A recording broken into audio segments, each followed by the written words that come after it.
Hi, my name is Dr. Ashley Cross, and I have an ACE score of 6. If you're not familiar with ACEs, these are adverse childhood experiences. And with an ACE score of 4 or more, things can get pretty serious.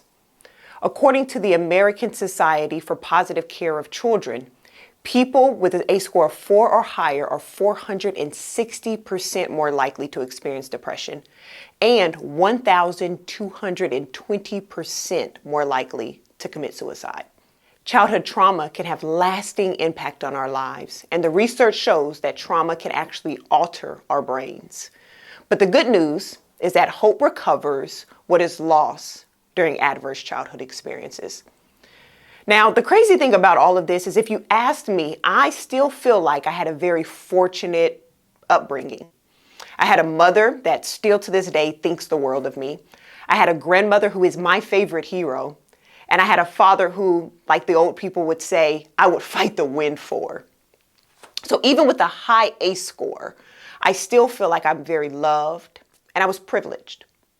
I think this is why I dedicate my life to giving vulnerable children and families hope, because I know that the only thing that made me fortunate growing up was that I had family members who provided me with love, support, and stability. Now, I'm a third-generation foster parent. My grandmother trailblazed and normalized taking care of others. Then all of my aunts, my uncles, my mom, and my dad, they followed. And after spending my entire life with foster siblings, aunts, uncles, and soon daughters, I then made a career out of working with children in the foster care system and children coming from hard places. I always find myself asking, why is it that some of these youth accomplish their goals and they break the cycle of abandonment? And why do some follow the unhealthy patterns of their families? Now, I used to actually think it was grit, Angela Duckworth's grit. That's passion and persistence to stick with it long enough to see your dreams come to pass. Yep, grit, that's what separates high-achieving people from underachieving people.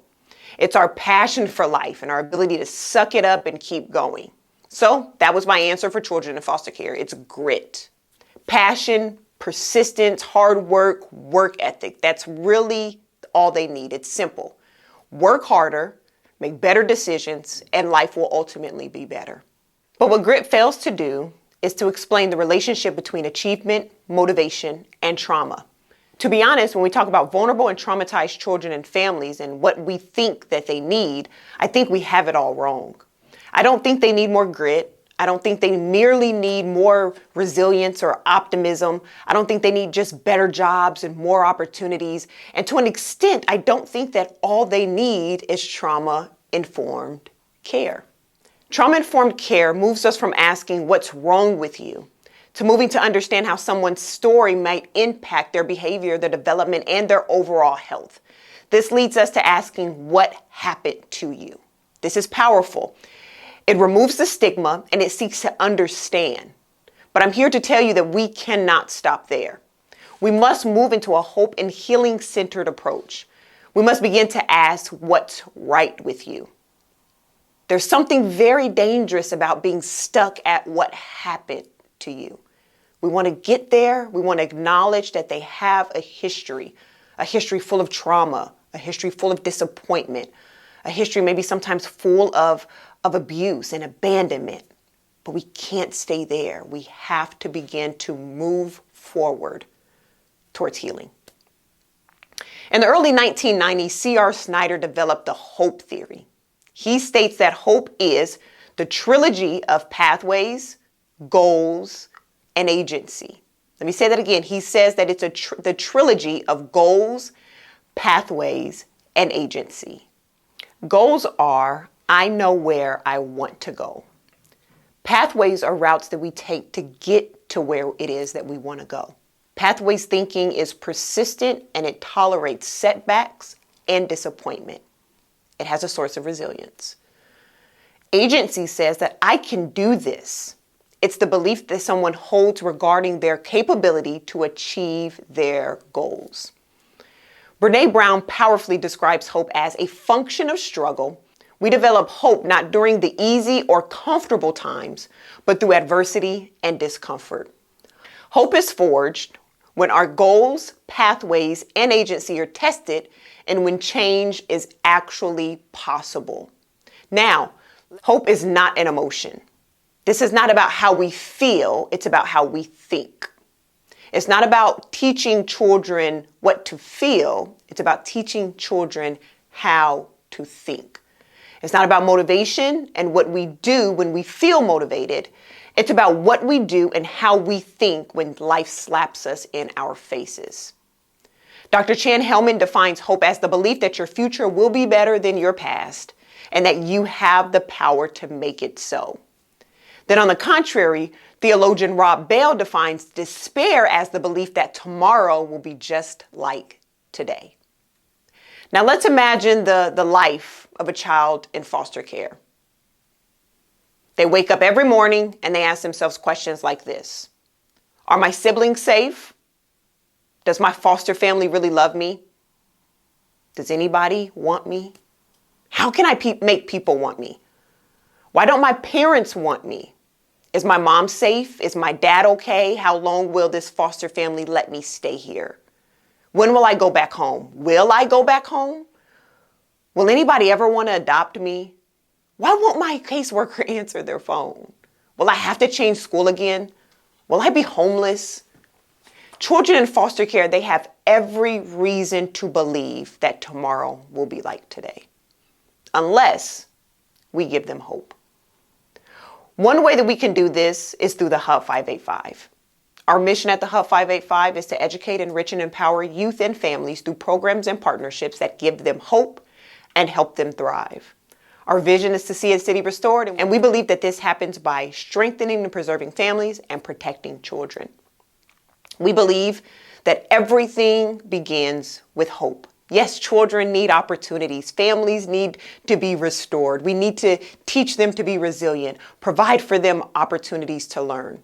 But at the core of all of that, at the foundational belief of all of that, we believe that it all begins with giving them hope. That's asking, what are your goals? What do you want for your future? One of the principles of hope is that it's an instrument of imagination. It begins in their imagination. Many children and families that we work with, they cannot see themselves in a better future. That's our job, to help them see themselves in a better future. Another principle is that hope is a social gift. That's what we do. We give them the social gift of hope. That's giving them people and champions that believe in them, mentors that believe in them, people that can help them forge new pathways and figure out how to pivot when life comes with challenges, because we know life will come with challenges. It's not an emotion. It's not about being emotional and saying, hey, I feel hopeful today. It's about saying, I don't feel hopeful today, but I choose to be hopeful, because it's a cognition. These are the core beliefs and the philosophies of the HOPE585. And we are seeking to make Rochester a hope-filled city. It all begins with hope. If we give children and families hope, we'll begin to see systems change. We'll see violence change. We'll see poverty change. Everything around us has the power and the ability to change if we begin to infuse our community, our families, our organizations with a hope-centered framework. So I'm going to ask for you to join me. Join me on this journey of making Rochester a hope-centered city. How do we do that? Well, first, we all have to decide that hope is a principal thing, that we all need it, by prioritizing it, by making goals valued and prioritized in our organizations, in our families, in the seats that we sit in. Then, by giving children and families agency, that's saying, hey, I believe in you, I see you, I know that you can achieve the goals that you set for yourselves. And then sitting down and helping them forge those pathways. Remember, hope is the belief that your future can be better than your past. But it doesn't stop there. It's that you have the power to make it so. So we give hope by reminding children and families that their future will be better than their past. But by giving them the resources, the social capital, the love, the connections that they need for them to believe that they have the power to make it so. So again, I'm going to ask you, please join me on this journey of making Rochester a hope-centered city. You can learn more about the theory of hope at www.ashleyrcross.com. And you can learn more about the work of the Hub 585 and our ambitious goal of giving hope to children and families by visiting our website at www.thehub585.org.